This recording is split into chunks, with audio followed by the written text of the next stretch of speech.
just would like to say something on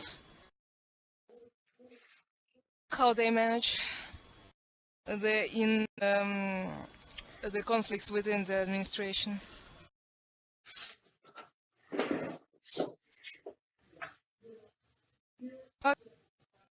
Well, then I would like to ask different communities on how you guys manage, well, how to say, the public areas, because land in Second Life is not free. We know that, and even though different members of communities may have homes and will pay for the land they're living in, there are public areas, and somebody has to pay for them. So who has to pay for that? Let me not go first just yet, but I would like to trade my seat out for Sensuous Maximus, who is now here and willing to sub in. I'm originally here because she couldn't make it on time, so and she's here now. So if we could trade seats, if that would be all right. Yes, please go ahead. Okay, thanks. While they're trading, you asked about our public areas. 99% of our areas are public, and that's true in most MCs. We have our clubhouses, we have our tracks, we have different things for people to do when they come to visit us, and we do ours completely by donation.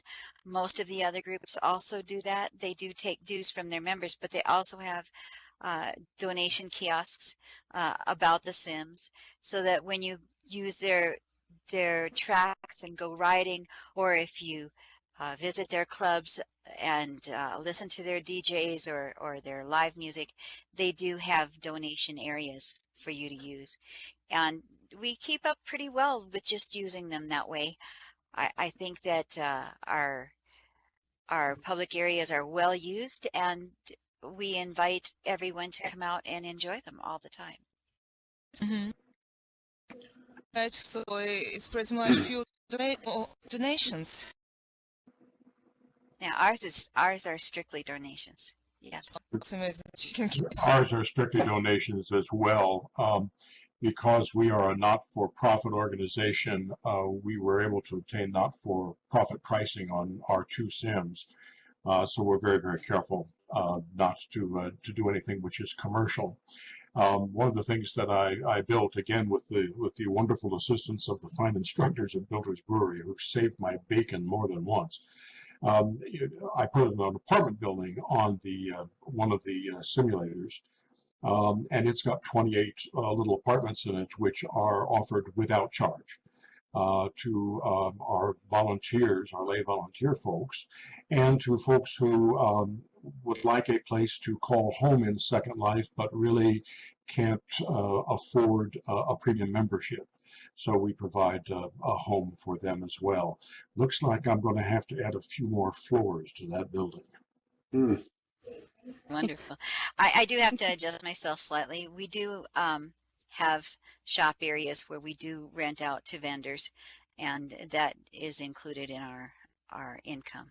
But that is not the basis of our income. It's mostly donations. Our group we have a lot of common areas as well. Most of them are buildings of some sort. We have quite a nice church, or kirche actually, and castle, Roman baths, that nature. Lots of hiking trails and roads to wander around.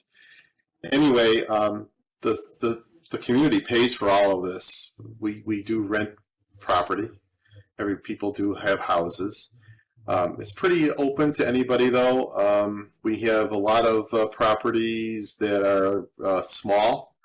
So if you don't want to invest a lot of money into Second Life, you could actually be a citizen here with only a very small monthly fee. There are donations from time to time from people. I don't think we get a lot of money from donations, however. But pretty much the tier that all the citizens pay maintain the 6 Sims that we have. We've been fortunate. It was an old group. Several of our Sims were grandfathered a long time ago. And since they've had I think the labs just had a initiative the last summer where they allowed people to pay a fee and get the grandfathered rate on any other sim. We availed ourselves of that. But it's pretty much things are wide open and everybody's invited to wander around our sims. Bicycling and horseback riding and hiking are kind of like the preferable things. We have probably the tallest mountain in Second Life, actually. So everyone's welcome to come and look around.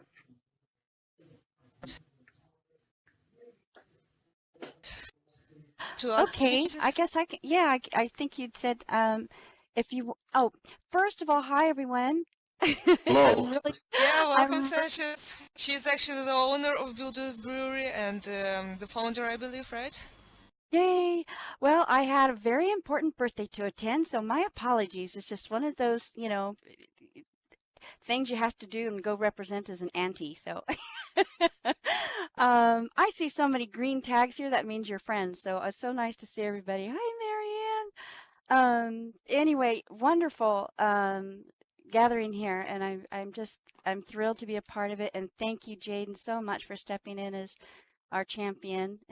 Love Jaden to death. She's been with us so long, and it's just one of the most loved instructors and even more officers that we have at the brewery. As for answering real quick as best as that I can, the questions on the table that I have gathered from my few minutes of being here, it sounds like, okay, as far as paying for the land and such, sadly, we do have to have shops, and if I had my druthers in the perfect world, I wouldn't sell anything. I just have nothing but classrooms everywhere. The only reason why we've had to go with the renting out shops and selling things is in order to pay for the land. We did not get any kind of a discount from Linden's. We were paying $600 out a month for our 2 regions, and it's been really difficult to even raise that kind of money through sales, rents, and even donations. So my partner and I, at the time that when we put into this, we had no idea how big the brewery would grow. So yeah, what do you put into place to support a system like that you're trying to stay out of the commercial realm of things? And we are a not-for-profit. Nonprofit means that you've gotten a 501c3 accreditation through the United States IRS, of course. And there's some people that will say not nonprofit, but they may not be. But legally, you can claim as a not-for-profit if you are putting the money, right back in. You're not getting a profit. We don't take anything. I've never exported money out of SL, if that's what you have ever wondered. Every dime always gets put right back into paying tier. So as far as our support system, yeah, we depend highly on donations. And the shops, right now, I haven't got all our shops rented out on purpose because I've been trying to get the redesign of our Sims, and so I have a waiting list of people to go into shops. But I had begged the Lindens for many years to give us a educational discount, etc., and all they kept saying is, well, show us your 501c3. So if any of you ever wondered about that, the United States IRS will not give out a 501c3 to necessarily to an organization that, even though you're a nonprofit, if you will, or not-for-profit NSL, because they see you as working or benefiting a for-profit company. So even if we had applied for a 501c3 status, we would have been denied because we're actually helping out Linden Labs, who is a for-profit.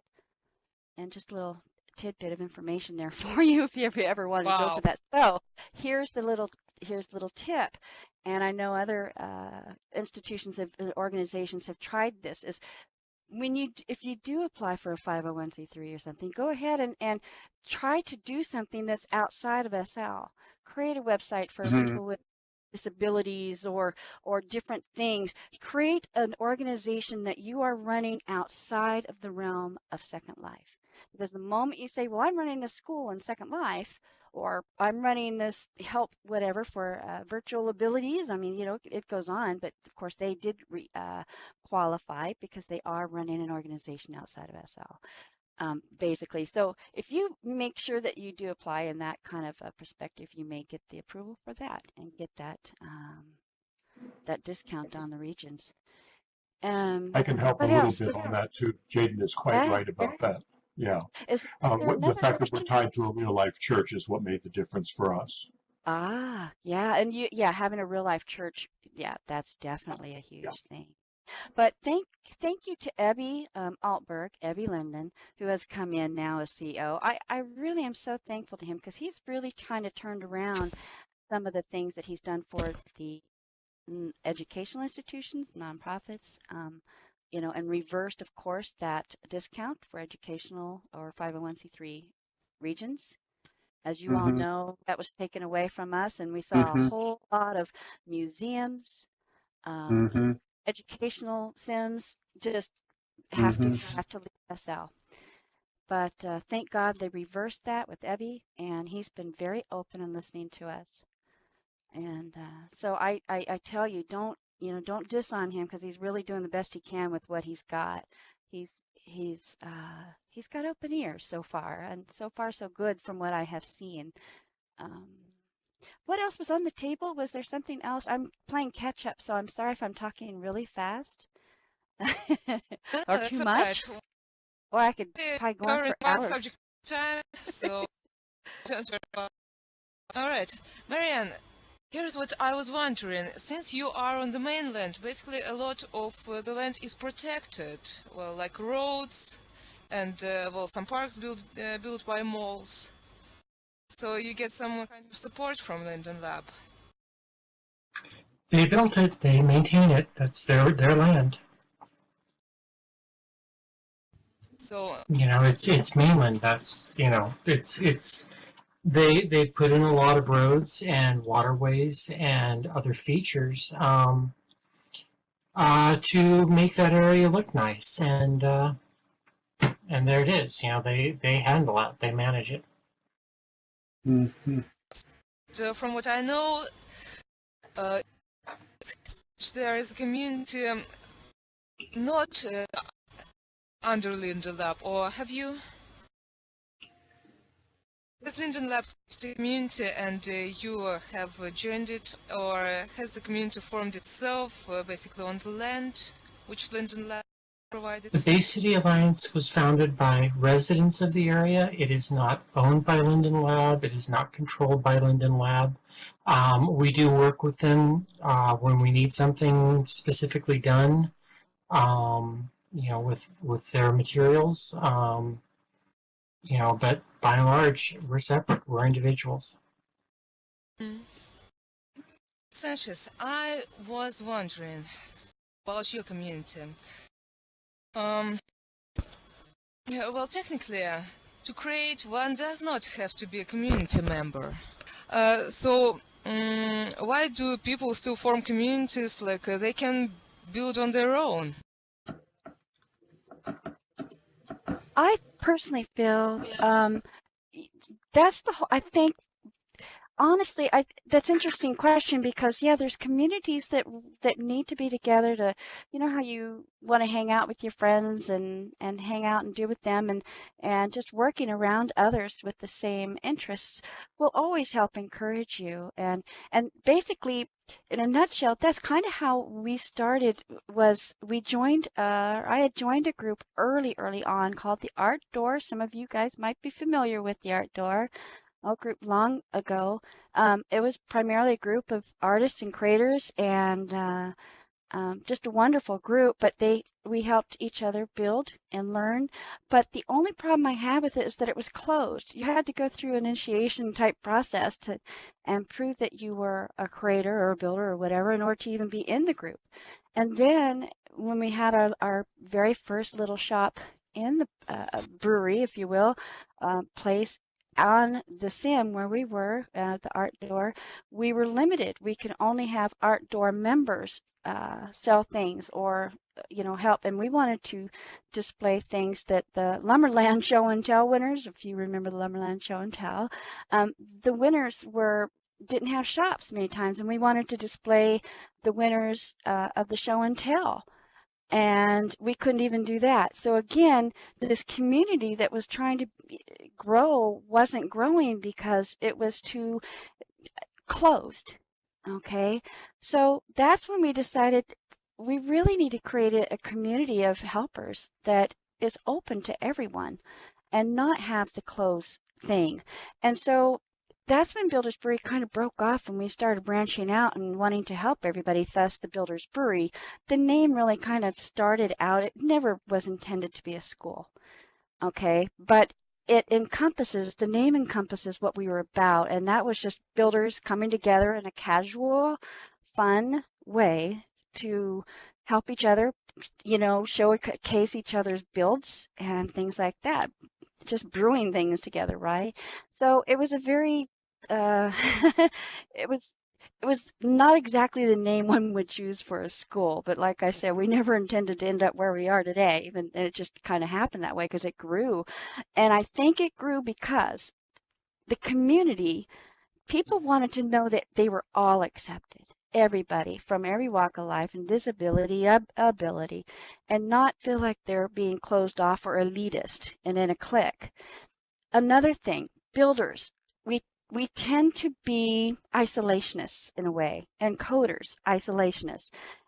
You have to understand we spend a lot of hours on our platforms building our noses right close to the code, right?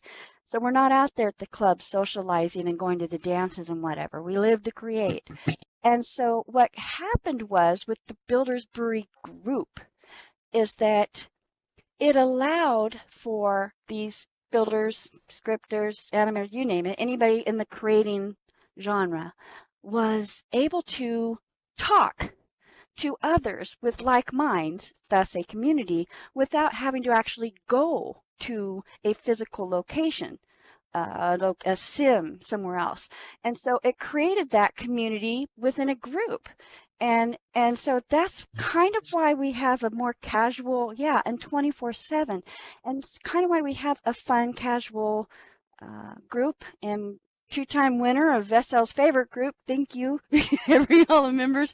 I think because people don't feel like it's an elitist or clique or anybody can belong and everybody can feel important by helping each other. And I think that is the community. It doesn't have to be your avatars all standing around in one place. It can actually be, and that's what's so grand about the internet is we're not all standing in the same home or building somewhere physically.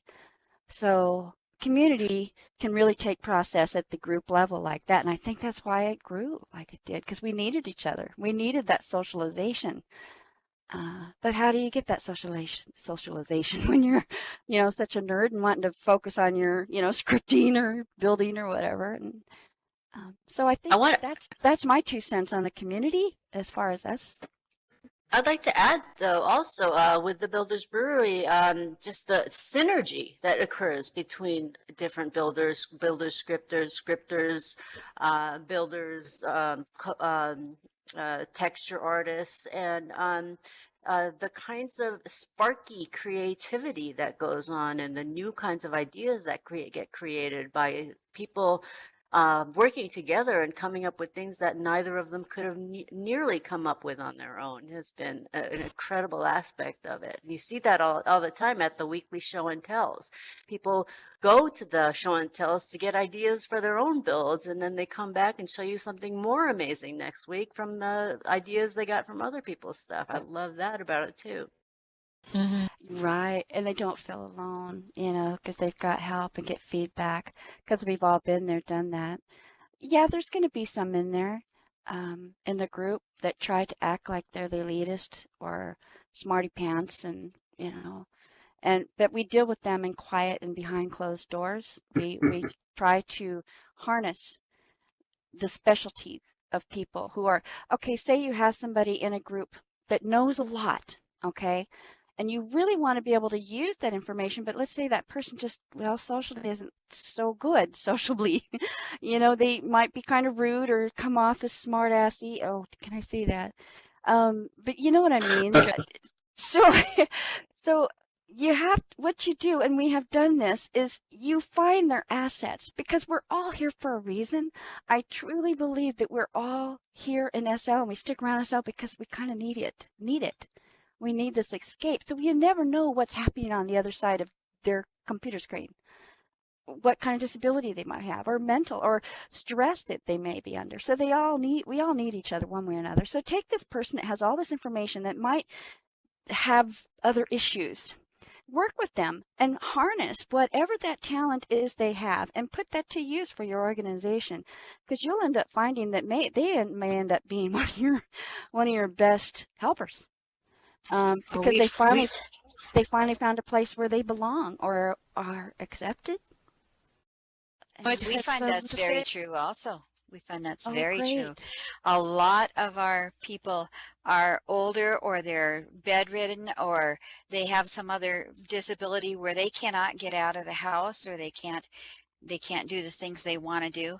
And that's one of the reasons that joining a motorcycle club is so freeing for them. They can be whizzing along on a road, which is something they could never do in real life again. And here are these people that are enjoying each other and doing the same things that they have always wanted to do or used to do and can't. And we find that people have so many different types of talents to incorporate into our club. We have scripters, we have builders, we have people that love to decorate, we have people that like to plan parties, we have, you know, it's the same type of group actually as a lot of the Builders Brewery people, I believe, just because when you bring those type of people together that are caring and giving and they want to share information, that makes a great community. We hear all the time stories of people who have found us in Second Life as a community of faith that's busy, something going on every day. And this is the only option. We have a couple of folks who I know have panic disorders in real life, and they're not venturing into a crowd anywhere, let alone a church, to say nothing of mobility issues and that sort of thing. I'm often reminded of the story of the woman who was injured in an automobile accident, and she and her husband in their courtship days, boy, did I just date myself, went ballroom dancing. And her real life dancing days were over as a paraplegic. Not in Second Life, they're not.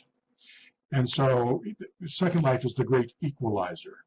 It allows people to, no matter where they come from, to be what they believe God made them to be, and to realize a potential. And they can do that in Second Life, and that, I can tell you from absolute experience, has a profound impact on their real life. We are the sum total of our SL selves and our real life selves. That's very well said, Jerome. Actually, that is one of my questions. Why having a church in Second Life when you have one in real life already? Thank you very much for answering it in advance. Tora, have you got something to say? I see your microphone lighting up. Oh, no, just probably just breathing. Oh, just speaking. Okay, so I have a question to Marianne. I've been holding it up for a while. Mainland is real hard to maintain. I mean, in the order. I remember asking Patch Linden a question about how Linden's, what do they think about the current mainland aesthetics with skyboxes floating around and kind of ruining the scenery. Yet Bay City stays, like I said before, polished and quite ordered, so you guys adhere to some kind of standards. How do you encourage residents of Bay City to keep up to that? How do you encourage them to not place the skyboxes above, and what do you do when they do that? Well, really, we have some handouts to suggest guidelines to people. We don't have any hard and fast rules. It is mainland. But we do offer suggestions. We provide examples. We provide materials to people. We suggest places like Builders Brewery or NCI. But most of all, we try to infuse a passion for the area, for improving it, for making it better. Not as a dictatorial, not as a governance model, but just as a, hey, we're all here, let's make something cool. Let's have fun doing it. You know, really, to me, that's the basis of community, is taking this place and making it that much better than what it was before. And not doing it through having to, you know, set rules to make that happen, but to instill a passion, instill an interest, and a pride in the place that you choose to virtually live your life. You know, that's what we do. Yeah, that's really cool. So you kind of encourage them to make life better for everybody, like make the scenery beautiful for everybody, right? Only for yourself. Exactly. Be neighborly. You know, it's to me, it's not a difficult thing to you know, show people what's possible and let them run with it. Let them show what they bring to the table and help them with their passions. I think that's one of the great gifts of Second Life in many respects. What's possible. Things that a person has never tried in real life, an association that they have never made because they're too shy or they're geographically in the wrong place or for whatever reason, suddenly becomes possible, and that becomes self-fulfilling prophecy in that life, and it becomes enabling. And the more that we do that fosters a person living a satisfactory existence in whatever worlds they happen to be journeying, is a real benefit to that person. Obviously an important thing for a church to consider, but my experience of so many places in Second Life, and certainly including the wonderful places that are represented on this panel tonight, take that very seriously and do that, and thereby really enable the whole person. I think too much governance or too many expectations of running a particular community and things, especially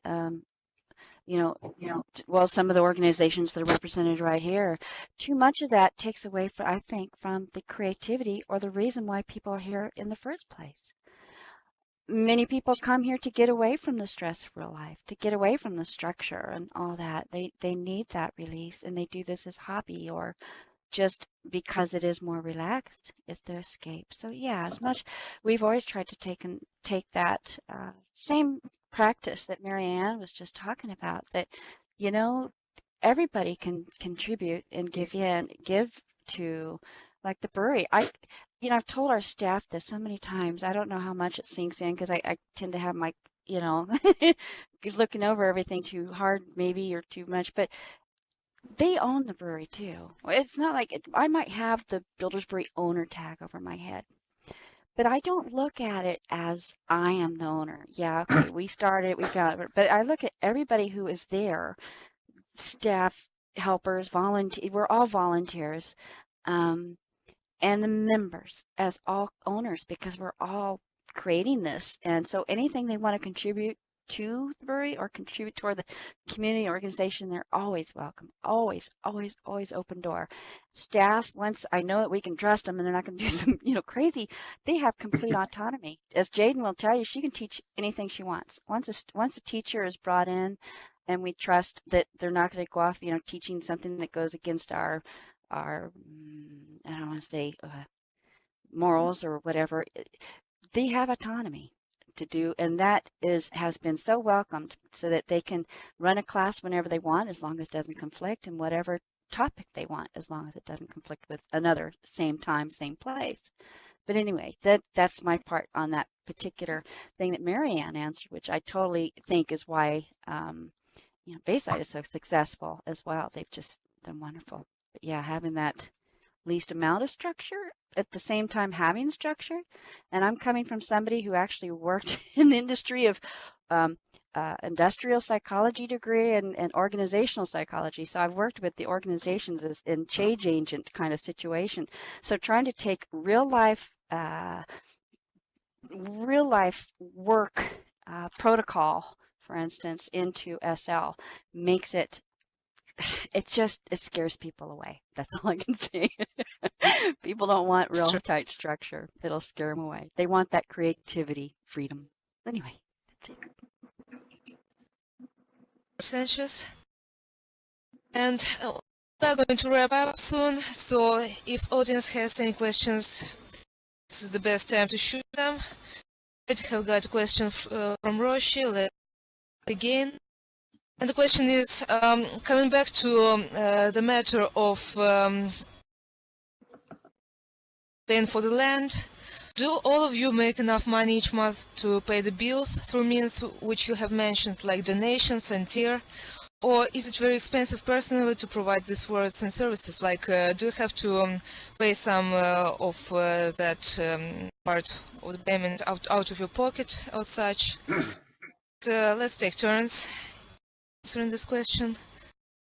Like every church probably on the planet, we live on the knife edge of fiscal disaster.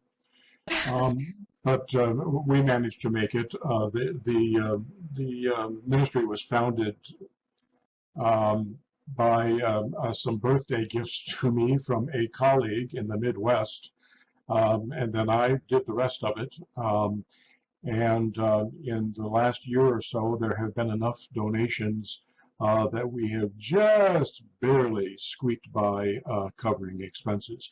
No one has been paid a nickel at all. The time of both the professional clergy and the volunteer folks is totally without compensation. So, Mighty? Well, I have to say that we usually don't have a problem. We do every once in a while, and we set aside funds each time that we have a little extra in case of the weeks that we don't quite make it. And so that usually seems to take care of things. Every once in a great while, if there is a problem, the members are called upon to please ask, to please make an extra donation, and we find a way to do it. Nice. All right, Tor? Well, first of all, our financial statements are on the website that I gave you. I haven't been keeping up too closely with that, but I think typically we have not lately been making their expenses. However, fortunately, many years ago, our tier was probably much higher. We established quite a large, I guess you might say, endowment, if you will. So we have never had to make any kind of special collections or anything like that. And we're very financially sound. Typically, our tier does cover our expenses. Also, we've been eating up the cost of buying that grandfathered status for several of our full Sims. And that, of course, is something that we've had to swallow lately. But we're fine. We would, of course, like more residents. And that is a difficult thing sometimes.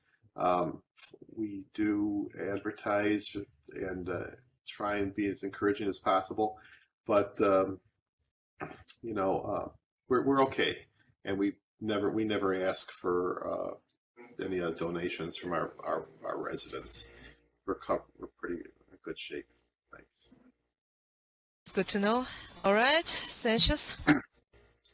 Well, for many years, I was going to say we've been out of pocket at least from $200, $300 a month. And that was just something that happened because we took on another sim. There was a time actually when things were going really well, just from our sales. And this is before donations, before we started taking donations. We were selling enough to pay for both Sims. And then with the economy going down and the brewery getting bigger and my admin time becoming more time consuming, so creativity was out, it has been an all-time low, needless to say, for me. So creating things for the store to sell to pay for the Sim has been slowed. So here we are a couple years later, and letters to Linden Labs trying to get the discount. We finally just this year, earlier this a few months ago, we started getting the non-profit discount. Thank you very much, Evie Linden. And because of that, we now are not as much in the hole. And thank you to somebody who kept pushing me to put donation kiosks out. You know, for the longest time, I never wanted to ask for money because I guess a pride thing or whatever, and I cringed at the day I actually put a donation jar out. And I still do, but now I understand sometimes you just got to do what you got to do to pay for that. I would get rid of the shops and the store in a lightning flash if I could to pay for the Sim, even at the discount rate. Right now, as far as paying for everything, we're probably at about a dependency of 70% donations we would need. The rest is through sales and rents. And just this month, we actually only came up, thank you, $6 short. So I'm really, really happy about that. Oh, So nice. we're getting there, yeah. And this U.S. dollar, not London, but yeah, it's I'm really ecstatic and happy that that's the way it is, because for the longest time it's just been Supremius and myself, you know, handling that. But like I said, this grew bigger than we ever imagined. We had no idea, and to tell you the truth, it probably would have been closed many years ago had we not,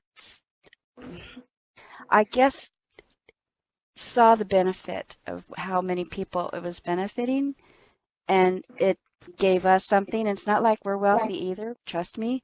So I mean, it was really hardship. So this timing with this discount, it made me cry the day that Patch Lennon told me that he approached Ebby about it because Blue, a friend of ours, approached them about it again. And Ebby said, well, yes, we should do this for them. I can't believe he actually knew who we were. So Everybody anyway, knows you. but I didn't feel that way. We've never felt like the Lindens knew who we were.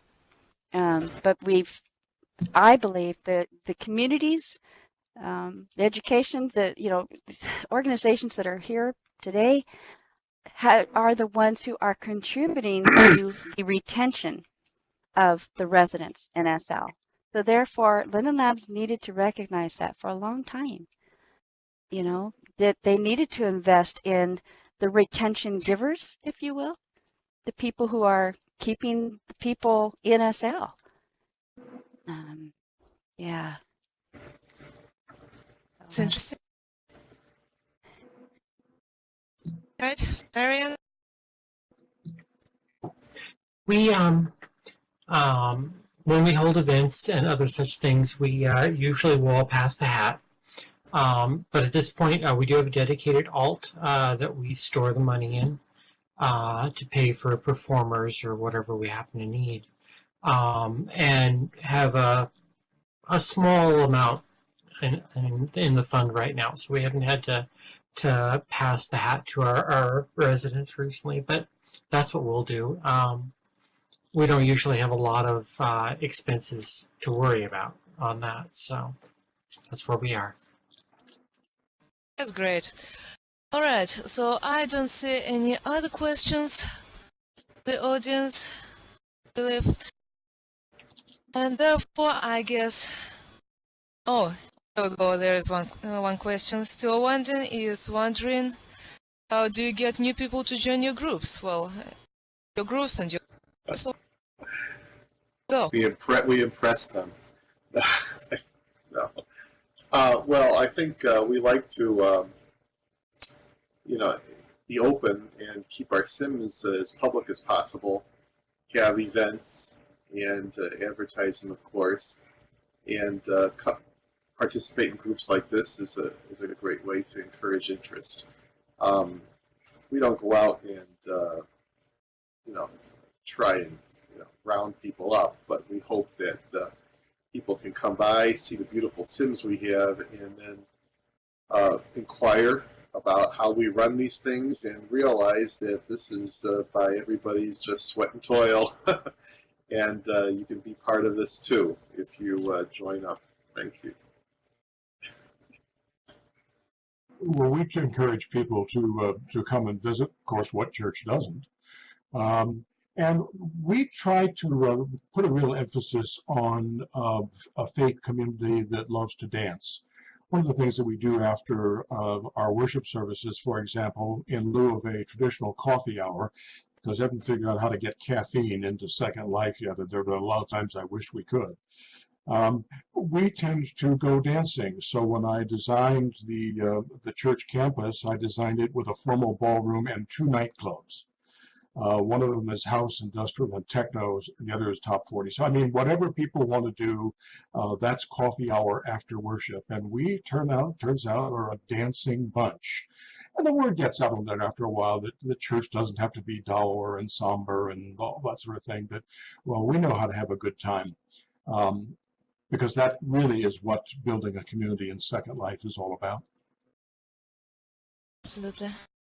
All right, and who would like to go next?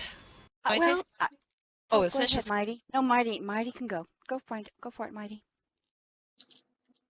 I hadn't said anything. I think it was Marianne.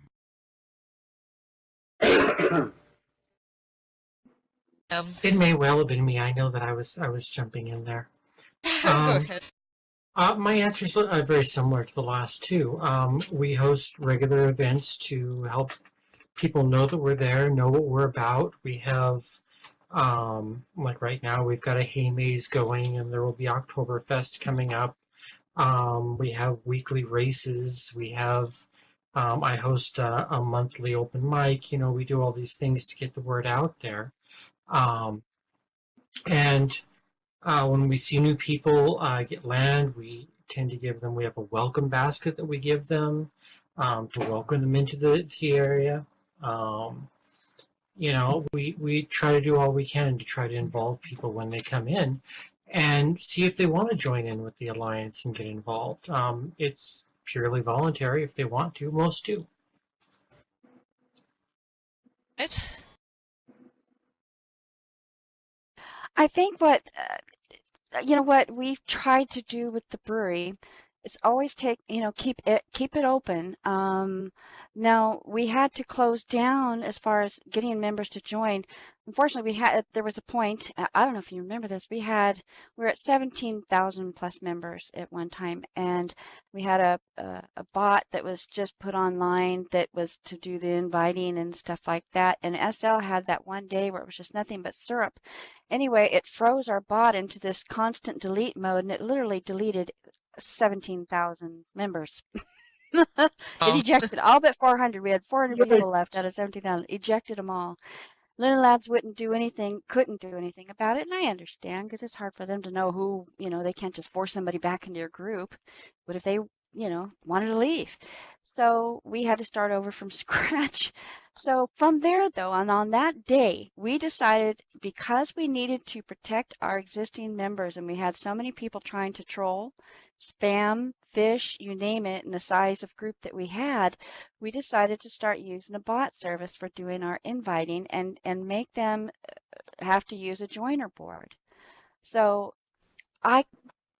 while there was that side of me that said, don't do this, this could be the death of you because you want to have an open group, you want everybody to access the help, the brewery, right? It's going to cut down your membership and slow it way down, etc. If they have to go to some sim to join. I hated the thought of that. But at the same time, to me, it was more important to have the quality than the quantity.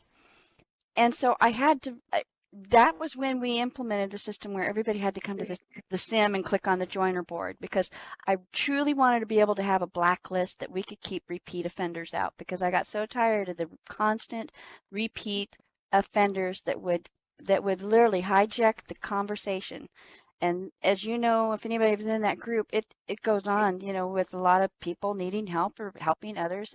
And you get a few people in there that want to hijack it, and it just throws everything off, and everybody, of course, has an opinion, and then it just turns into World War III. So in order to keep the group open, yeah, we do not require any students to ever become a member. Nobody is required to be a member of the brewery to attend a class. Classes are open to everybody. So is that, a way to grow the group? Probably not, but that's okay. I don't want to force anybody to belong to a group to learn. But as far as getting the word out there, I think that it's our members who get the word out there. I think if you put out a good product, if you will, such as a good group, managed well, good classes, etc., those members, they are your advertising agents. They are your soldiers. And so a lot of the group has grown truly through word of mouth.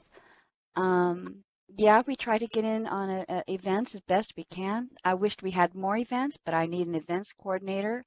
If I had somebody to run events, oh my gosh, I'd be in heaven. Sadly, I don't have the kind of time in SL that other people do that can spend hours in SL and organize and run events. But so yeah, I mean the group could probably grow faster, but we're at 35,000 plus members now. So I don't want it to be so big to where we're too big. I still want to keep that quality. I've never pushed on the we must build our group bigger thing. I guess I just want to make it better. And that, I think, is bottom line. I think how we've been able to promote our group, hopefully. I think most groups are that way. They want the quality. The quantity is okay, but the quality is best. And we do some advertising as far as our events go. I think one of the biggest ways that we draw people to us is that we do go on a lot of rides and on a lot of different sims. We take our group out and we have fun, and we join people, ask people if they want to join us when we're riding, when we're having our events.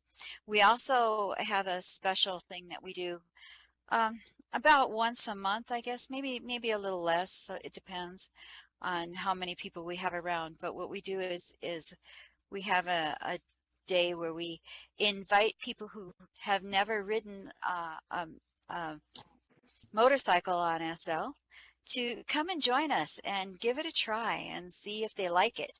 And then we help them learn how to ride, and we introduce them to some of the community, and we just have a fun time with that. And they may take it further and join a group, or they may just come by and use our tracks and have a good time. And that's okay too. We love to have people come and visit. And it grows our group just because they say, oh, I went over to the Cobras the other day and we had fun riding on their tracks. And they don't push you to join them. They like you to hang around and see what you like and what you don't like. And I think that makes a big difference too. It's fun. I want to go riding. I don't think I've ever ridden a motorcycle. Well, maybe around on a sandbox or something. Second Life. I rode off a cliff. I'm so there, Marty. I'll be hitting you up. I'm coming over. I was Then given a next. complete set of black leathers from one of the motorcycle groups, and rode the motorcycle one time into the middle of our sanctuary on a Sunday. Just once, just to see what the reaction would be. Unfortunately, I managed to ride it right through a window. Well, we have breakable windows in going our to that clubhouse. You could church. have fun. That's the kind of church I want to go to. That's fun. Can't have in church or heaven. I'll pass on both places. Right, well, got to wrap up, unfortunately, because we have got only so much time. I would like to hear some final words from each of you. So let's go. Marianne, go first, please. All I'm going to say is no matter what the community, it's great to see them. It's great to see people have passion and come together and do great things. Absolutely. Precious. I'm sorry, what was that question again? Uh, I'm sorry. no questions, just final words on the communities, what you would like to say. Oh, I truly believe that this is so healing and it's life changing, the communities. I have seen lives change. I've seen people change their degrees, their majors, and everything else because of what they've come across in SL. And it's life changing. So always keep an open mind and never give up on anybody and never, ever, ever, ever judge what you might be seeing in text, because as I even say in my profile, the interwebs doesn't allow for the smiley face, or the grin or the wink. So just pretend that everybody's your best friend and they'll make total sense to you. Absolutely. So, yep, it'll all make better sense. I think I'd have to echo everybody else and say that communities are really very important. I think in a lot of ways they could be the backbone of SL. And frankly, I think SL loses a lot of new people because they don't find communities like these listed here. And everybody would really, I think, benefit from learning and meeting new people and expanding, their whole outlook on life in a lot of ways. And because I know it's helped me a great deal. Especially, I'm not disabled at all, but I was one of those people kind of shut in, pretty much being going to work and being a caregiver. And finding a community, I think, like CDS, and for me, has kept me in SL. And anyway, thank you very much for this opportunity. Yeah. I have to agree with everybody else. I mean, it's just the communities are what keeps SL going. If people didn't have somewhere to go to enjoy life with other folks that have some of their same interests, SL would not be half as much fun, and it would not be half as much it wouldn't be as important as it is to different people's lives. And it's amazing. We've had people learn how to speak English in our group. We've had people not only learn how to ride bikes, but to build different things and to just enjoy being together. It's amazing. I certainly would echo everything that the other folks here on the panel have mentioned. And thank you so much for the folks that put this event together. My goodness, what a wonderful evening, celebrating the things that are possible in Second Life. I guess my best closing thought is sort of a paraphrase of a little sign that for a long time I had in my church office here in Second Life. And paraphrasing it, it said, among the real things in Second Life are our feelings. So really, be good to everybody. You're here. Yay. Absolutely. May I great add closing just one more statement. thing? What's that? May I just add one thing? Okay, Jaden, then Marian. Something to Yes, say? I just wanted to mention that I love the fact that Linden Lab is going to be bringing in the community gateways back again. When I first entered into really? Second Life, they had the community gateways, Yes? and it put Are they me going to? right into a community. Yes, and that's on the horizon for new people entering into SL. So it's like come through the gateway, go through the orientation course, and bam, you're in a community if you'd like to stay there. So I'd love that. I think that's going Builders to be Brewery they came to us and asked us if we wanted to do a gateway, Linden. So they actually gave us a region to set up a gateway on, and so we've got the region. Yeah, we've got the region. I at first I had it connected up to the brewery regions, but I couldn't work because everybody was, "What you doing over there? What you got?" And then so I had to have them move the region so I could, go over there and work separately and not be bothered or sidetracked. Because boy, you can get sidetracked over there. But yeah, community gateways are coming back, and basically, in a nutshell, for the gateways, I know everybody here. I heard some ears perk up. Is that they're kind of just, and I know Marianne can speak to this because they've got one going too. It's basically it's an inlet for newcomers into SL, but they join via your website, okay, that's maybe pertaining in that community. Maybe they want to join, they want to become a builder in a 3D world or something. And because they've done a search on the internet and so on, they'll type in that, and anyway, some of these ads will show up, join Second Life, and you can go through the Builder's Brewery Gateway, or something like that to go into a builder to join via a building gateway, or go in through the Bay City, gateway, etc. It goes on and on. NCI, I think, finally decided to do one. At first, they had declined because there are some kind of very strict requirements that we're going to all have to adhere to run a gateway. But does anybody here know for sure? I think they had decided to do a gateway, but I know that they declined it at first because it does require some investment and monetarily, because you have to have the website put a website together and all these other things, but the time as well, and you have to build it out yourself. They're not paying for any of that. They're just giving you a sim, but they're not requiring us to have any kind of quota either. We don't have to have so many people come through there.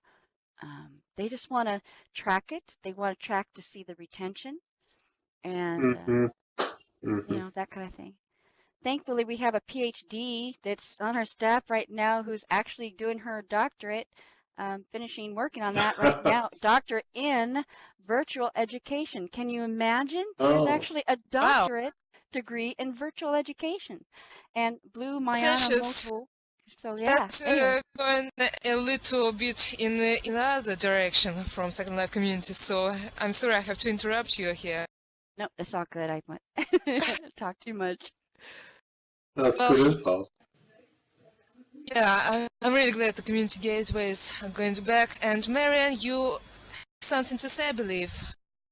Well, I'll echo a bit what Sin's saying there. Yeah, when the Inter-Bay City region came up north of Bay City, and I put a very large Bay City flag on top of it, all of a sudden I was being inundated by people going, "What's this? What are you doing over here?"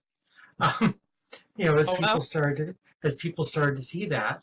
But it's going to be exciting. And Sin spoke to really all of it as far as what the process is and what's going on.